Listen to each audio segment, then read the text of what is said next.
Buongiorno a tutti e benvenuti nel 2022. Buon anno a tutti, sperando che quest'anno sia decisamente migliore di quello passato. Staremo a vedere. Però di una cosa siamo certi, come avete letto dal titolo, quest'anno voglio anch'io condividere con voi un programma di letture che riguarda specificamente la playlist del circolo letterario. Infatti, se andate a vedere lo trovate. Però queste letture, oltre alle analisi settimanali sugli argomenti della scuola, faremo senz'altro degli approfondimenti. Ne ho scelti soltanto alcuni perché è un anno un po' particolare, forse c'è anche il concorso in vista, in più ci sono tanti impegni, il tempo come sapete è poco e quindi non voglio sbilanciarmi più di tanto. Vedremo che cosa riusciremo a portare sul canale. Sicuramente parleremo di Richard Yates, questo scrittore americano, quindi quest'anno affronteremo molto anche la letteratura americana, in particolare questo autore famosissimo per aver scritto anche Revolutionary Road, che leggeremo e che porteremo più avanti, ma quest'anno vedremo in particolare Il vento selvaggio che passa, ed è il penultimo dei suoi romanzi. Scrittore americano morto nel 1992, il titolo originale però è Young Hearts Crying, i giovani cuori piangono, e secondo me rende molto di più l'idea, perché in questo romanzo troveremo la famiglia Davenport, Michael e Lucy Davenport, marito e moglie, due giovani americani che si sono conosciuti all'università, lui poco più che ventenne, lei invece aveva 20 anni, stanno insieme per diverso tempo, hanno anche una bambina, Laura, ma dopo un po' di tempo la coppia scoppia e ognuno va per la sua strada, quindi ci sarà il divorzio. Lui è un aspirante poeta, quindi l'artista che tenta di sfondare nel mondo della poesia, quindi della letteratura, e parleremo quindi dei suoi fallimenti, delle sue aspirazioni. E dall'altro lato Lucy, questa giovane ricchissima perché appartiene a una famiglia milionaria. Nonostante ciò Michael preferirà condurre una vita semplice, la vita di tutti i giorni, potremmo dire. Vuole riuscire ad avere successo con le sue proprie forze, e vedremo poi che cosa accadrà. Lei, pur frequentando un ambiente bohemienne di giovani artisti, perché in questo libro troveremo poeti, pittori, incontreremo artisti di tutti i tipi, però in questo mondo, per quanto le appaia meraviglioso, interessante, c'è una cosa in particolare che la colpisce, che tutti sembrano apparentemente più felici di lei. Ci saranno anche attori, lei stessa tenterà la carriera di attrice, calcherà la scena, entrando anche a teatro in una compagnia estiva che si sposta continuamente, però non è quella la sua strada. Il romanzo evidenzia soprattutto le trappole derivanti dal matrimonio, le angosce, le disperazioni, le aspirazioni, il tentativo di questi giovani di cambiare il mondo, di realizzare se stessi,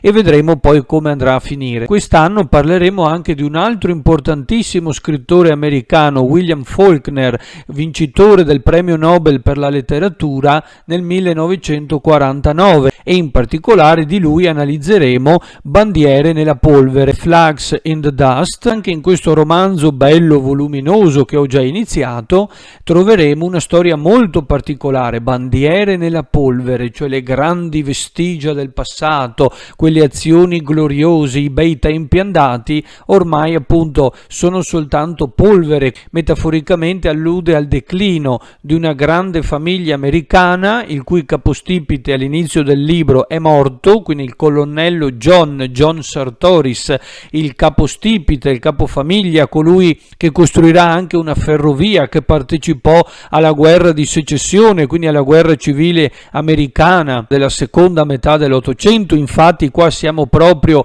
in una contea del Mississippi. Queste grandi azioni eroiche poi non troveranno un riscontro con l'avvento della modernità, con il progresso. I superstiti di questa famiglia, cioè la vispa zia Jenny, il figlio di questo colonnello e il pronipote, devono fare i conti con il progresso, con la velocità, con le nuove tecnologie, con l'avvento dell'automobile. Quindi vedremo tutta una serie di trasformazioni che cambieranno radicalmente anche la vita quotidiana delle persone, ma loro non riusciranno a stare al passo con i tempi e soprattutto vedremo che questi cambiamenti, questo grande progresso non penetra soltanto nello stile di vita, nelle abitudini della gente, ma soprattutto anche nelle relazioni umane, quindi vedremo che anche i sentimenti verranno intaccati e ne risentiranno. Il pronipote ritorna dalla guerra senza il suo gemello che viene abbattuto durante la prima guerra mondiale, quindi ritornerà dall'Europa però da solo e non riuscirà più a liberarsi di un pensiero che lo porterà anche alla depressione, che lo porterà a soffrire in maniera molto intensa. Si chiederà continuamente per quale ragione non fosse morto al posto del fratello gemello che tutti in paese invece adoravano e apprezzavano a differenza sua. E poi, visto che stiamo attraversando una delicata fase di transizione, non soltanto ecologica ma soprattutto digitale, quindi stiamo entrando in un mondo sempre più digitalizzato nel quale l'uso delle tecnologie digitali, quindi del tablet, del cellulare, della LIM, della lavagna multimediale, del computer, ci spingono ad apprendere in una maniera completamente nuova. Pertanto ho deciso di affrontare un tema molto importante, che è lo stesso tema affrontato da Marianne Wolf nel suo lavoro che si intitola Lettore, vieni a casa, il cervello che legge in un mondo digitale. L'autrice, che è una neuroscienziata cognitivista,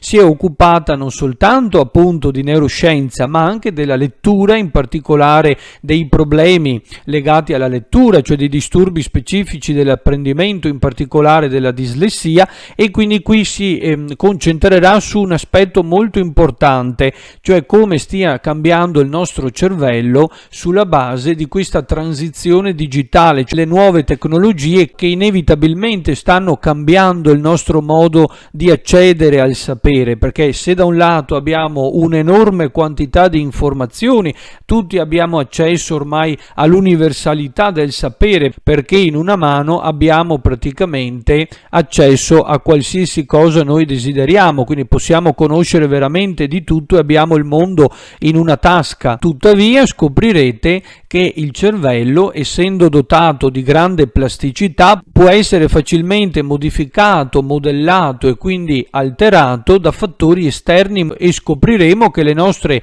connessioni neuronali stanno cambiando a grande velocità, quindi molto rapidamente. Interessante perché il titolo stesso, Lettore, vieni a casa, cioè ci farà capire quanto sia importante però anche la lettura profonda, un altro tema di cui si parla nel libro, The Deep Reading, la lettura profonda che noi stiamo perdendo. Quindi sì, sicuramente guadagniamo sotto vari punti di vista, ma per altri aspetti invece ci perdiamo tantissimo. Sono messi in crisi elementi molto importanti come ad esempio il pensiero critico, l'immaginazione creativa, l'introspezione, l'empatia, cioè la capacità di assumere la prospettiva e le emozioni degli altri, perché è vero, siamo bombardati di informazioni, però siamo iperstimolati, quindi dobbiamo avere da un lato la competenza e l'abilità di discernere le informazioni corrette da quelle fasulle, le false informazioni, le cosiddette fake news, e dall'altro lato però dobbiamo comunque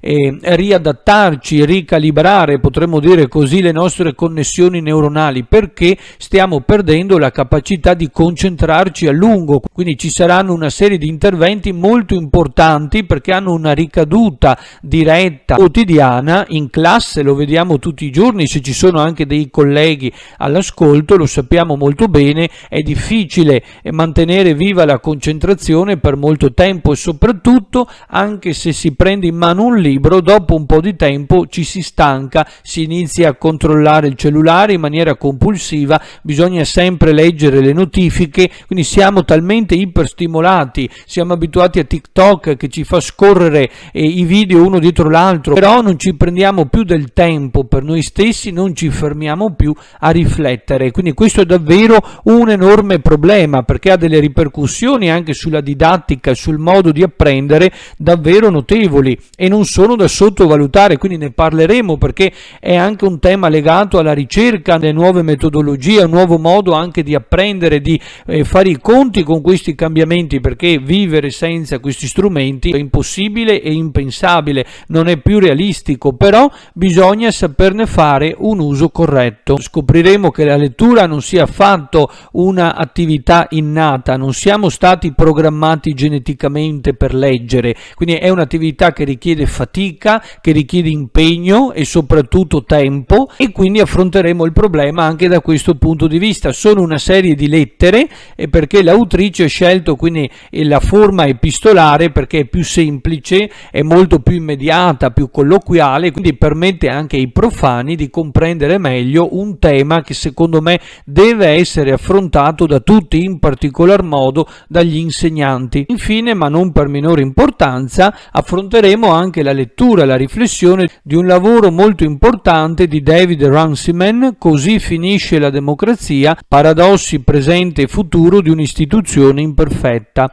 Ecco, l'ho scelto proprio perché stiamo attraversando un periodo molto difficile, si sente spesso parlare anche di restrizioni, di mancanza di libertà, di privazione dei diritti, soprattutto stiamo assistendo a grandi cambiamenti epocali, pensiamo ai grandi cambiamenti climatici, alle crisi finanziarie, alle migrazioni incontrollate. Quindi davvero si chiede, David Runciman, la democrazia sta finendo? È destinata quindi al collasso o all'implosione? Cadrà forse per un colpo di Stato? Ecco, questo autore è un politologo, è docente di politica e di storia, dirige il Dipartimento di Scienze Politiche all'Università di Cambridge e scrive regolarmente per il Guardian e non solo. Abbiamo anche trattato un suo articolo in uno dei video precedenti, quindi vi invito ad andarlo a vedere. Votes for Children, Why We Should Lower the Voting Age to 6, e quindi davvero è interessante anche quello. Qui invece analizzeremo i paradossi, quali siano soprattutto i punti di debolezza di un sistema che non sembra più il migliore o il meno peggio di tutti gli altri e non sembra più adatto ad affrontare i problemi del XXI secolo a causa di estremismi che sembrano raccogliere sempre maggior consenso, di una partecipazione politica che sembra essere stata erosa, almeno in parte. I cittadini percepiscono una minore capacità, un minor coinvolgimento nella partecipazione politica, quindi sembra che alcune libertà siano state tolte, però ci sono anche casi in cui i cittadini scelgono di premiare dei candidati che sembrano impresentabili. Quindi ho pensato di affrontare anche questo tema, visti i grandi cambiamenti a cui siamo sottoposti di continuo e che dovremo affrontare nell'immediato futuro. Soprattutto penso che per i giovani sia anche un modo molto importante e molto interessante per riavvicinarli al mondo della politica, che è sempre molto sfuggente, che non presta molta attenzione. Abbiamo parlato anche nell'altro video, la maggioranza degli elettori sono adulti, molto anziani, di mezza età, e quindi dobbiamo davvero riscoprire il vero valore della politica, anche per colpa di esempi negativi da parte della classe dirigente, senz'altro, però mi sembrava un punto di partenza molto interessante. Quindi questi sono i propositi per il nuovo anno, ce ne saranno poi anche altri, è probabile nel futuro, però non ho voluto allargarmi troppo perché appunto gli impegni sono tanti, il tempo è sempre poco. Ci vediamo presto e di nuovo auguri di buon anno.